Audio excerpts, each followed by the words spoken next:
Okay, so I feel the need to make this video because there is still a assumption about what detoxification is.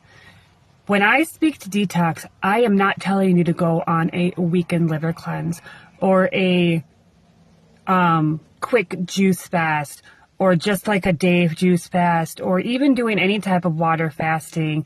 Those are things that you do when you're more progressed in a regenerative detox protocol, when you are more experienced in a fruit-based diet or a more plant-based diet.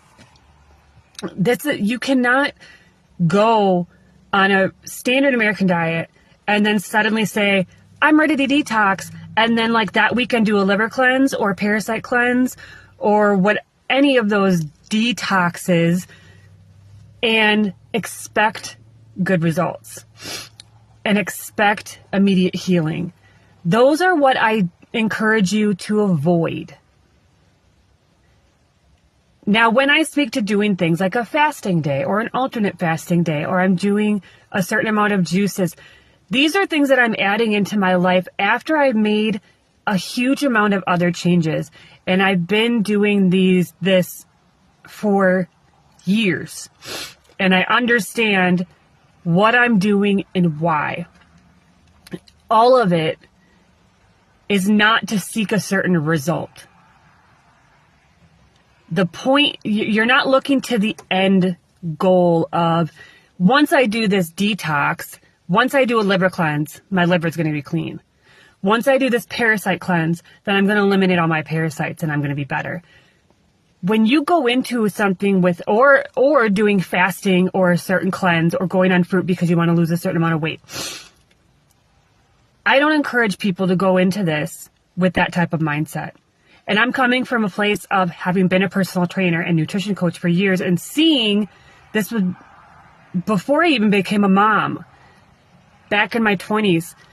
Everyone is so focused on the end goal that they aren't immersed in your experience, and you're not allowing the intuition to be a part of the process. The goal is not what you want to look like at the end of the day. The goal is not eliminating all disease and medications from your life so that you can live perfectly. Is that an end result that you desire? Yes. But what you need to focus on when you step in, it is all about conscious decision making, eating with intentionality, learning to listen to the body's signals, listen to how you respond with everything that you eat, and noticing how your body responds based on the little changes that you make. Transitioning off of dairy, notice how your body responds. Eliminate dairy and then give it weeks, even months. This isn't a race to an end goal. This is your journey of reconnecting with your body and understanding how your body responds in every experience and trusting your own guidance of knowing how to eat in a way that is the most nourishing to you. You're not eating from cravings. You're not eating from anybody else telling you the way that you're supposed to eat because this whole new book guru told you that eating carnivore diet is best or eating fruitarian is best. It is self-guided. Because I don't care what any of those other people are telling you. This is a self-guided journey. If you don't notice, I don't go on here and I'm vegan and everyone needs to be vegan. Everyone needs to eat in the vegan way. That's the only way that you're healthy. No, I don't claim to be vegan or vegetarian or fruitarian, any of that, because it's not relevant. Because I'm not putting myself in a box of any of that because that's not the point. Do I have a vegan mindset of like doing the least harm possible to animals? Yeah. And I always have, even before I ate vegan. I grew up, you can even ask my parents, even when I was a kid, I didn't like to eat meat. The main meats, I don't like seafood, never have. I don't like fish, never have. I don't eat much red meat, never have. I had burger there. I went through phases where I would have more burgers or I wanted a steak. I don't like pork. Never been a fan of it. I would eat bacon. I always did like ham. Don't like turkey. I've just never been a big meat eater. I had lots of chicken, ham. There was phases of burgers, pizzas. I liked a lot of the processed meats, which are really bad for you. Like salamis, the Genoa salamis and that type of stuff, the hams. And chicken. But like in my life, I never was super drawn to lots of different meat products because I naturally had this in me that I just didn't like to eat animals. I've worked for animal rescues. I've fostered dogs. I've rescued dogs. I've always been very animal centered. So it only made sense for me to eventually eliminate meats from my life. It was not a diet choice in terms of trying to heal, but it was a factor in it because it became something that was a part of my process of healing because I knew that it was better for me. And I noticed the benefits when I eliminated meats completely. Because for a while I felt like I should be drinking a glass of milk a day because that's what we were taught. And I should be having a certain amount of protein because that's what we were taught. And I find it ironic that we try to kind of go against the grain or like do the opposite of what others are telling you to, but really you actually fall into the same bandwagon of everybody else when you keep following all these new gurus. The carnivore diet is a good example of that. Everyone's jumping on the bandwagon of this new way of eating, claiming to be like the opposition, but really you're falling right into the same nutritional trap of any other diet. You're not doing anything that is opposition to like regular nutritional guidelines. In fact, you're probably very much a part of it. To be like a meat-based eater, you're just contributing to a really, really unethical and abusive animal industry. It is what it is. Unless you are raising and hunting your own meat, which a lot of carnivores probably aren't. Anyways, I digress. And I say it about the fruitarian world as well. I am not fruitarian. I'm not all fruit. I don't only eat fruit. Because I don't think that's realistic either. In certain parts of the world, it is. But I'm in Wisconsin, so no, I'm not eating only fruit all day, every day. No. Do I think it's ideal? Yeah, I do think that it is ideal for our bodies to thrive on fruits, berries, melons, fruits that are simple foods, greens, nuts, seeds, even a little bit like good, well-sourced grains as well. I like to have wraps and like things like that, soups. And everyone forgets what qualifies as a fruit. A fruit is not just berries and melons and apples and bananas. Fruits are also green beans and peas and tomatoes and peppers and zucchini and cucumbers and did I say tomatoes? Squash. All of those also are fruits. So you're not just living on fresh fruits all day. You can lightly steam vegetables. You can make veggie soups. We call them veggie soups, but most of what's in it is actually fruit. So everyone has this kind of perception in their mind of what it means to be on a fruit-based diet. But the reality is the cultures around the world that thrive are the ones that are on fresh food-based diets. Yes, we say fruits and veggies, but most of what people consider veggies are actually fruits. Any food with a seed is a fruit.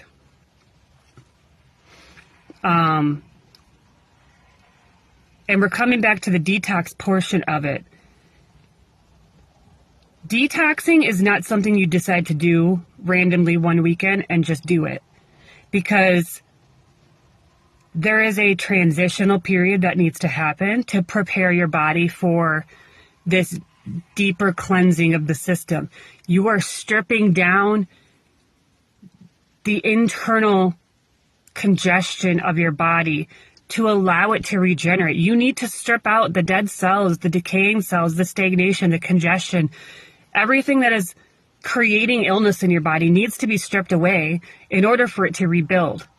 Yes, there is a transitional period, there is a detoxification period, and then there is a maintenance phase, which is nourishment, the rebuilding phase.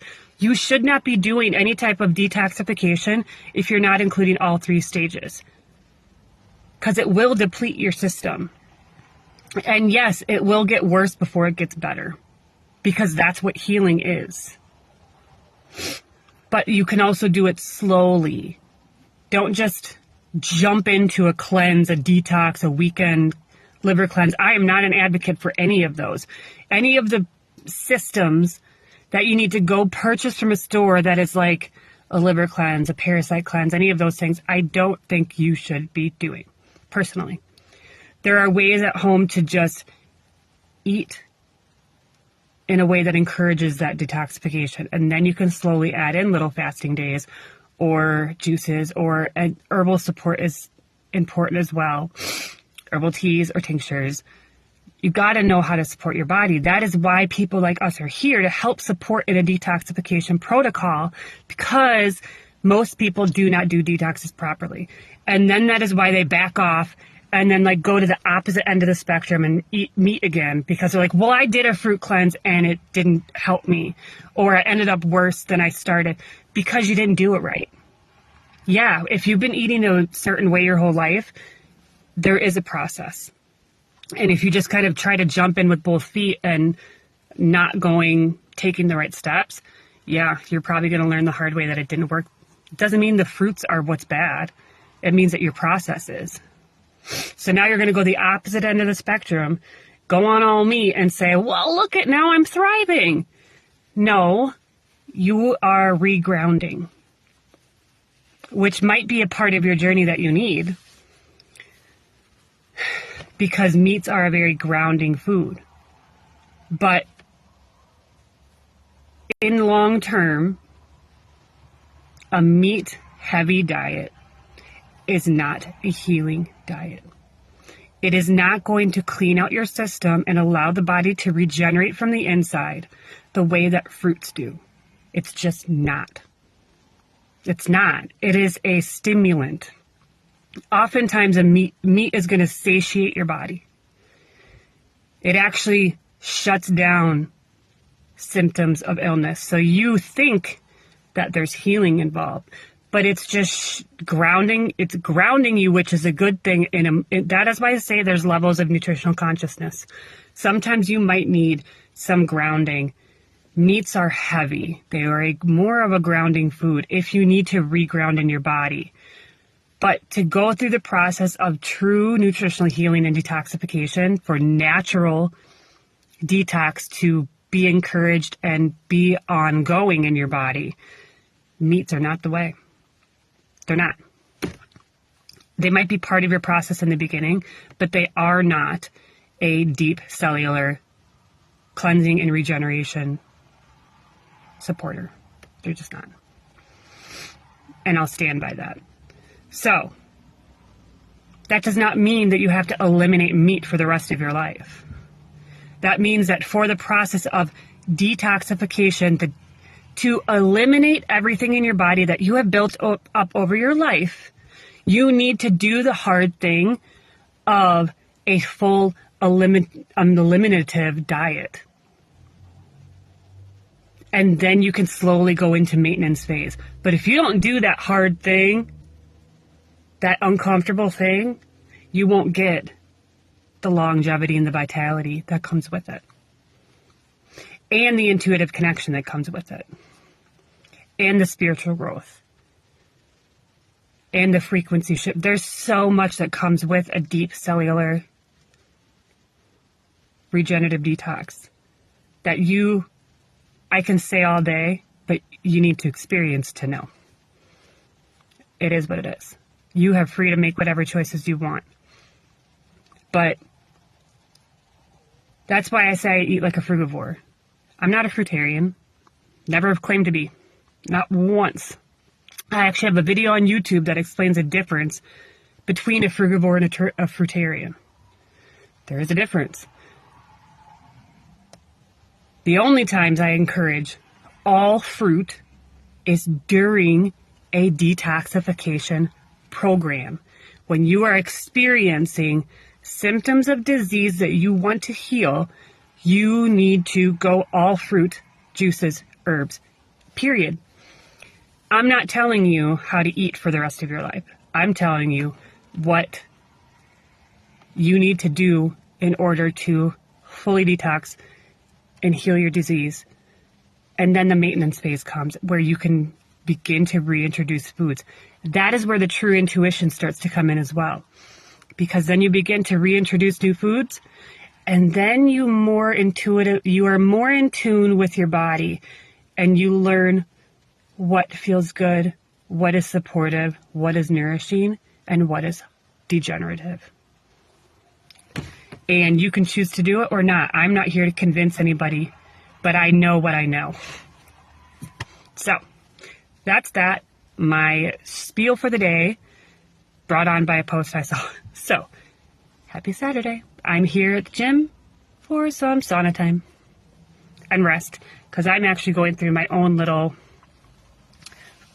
healing crisis that I'm going to post about later.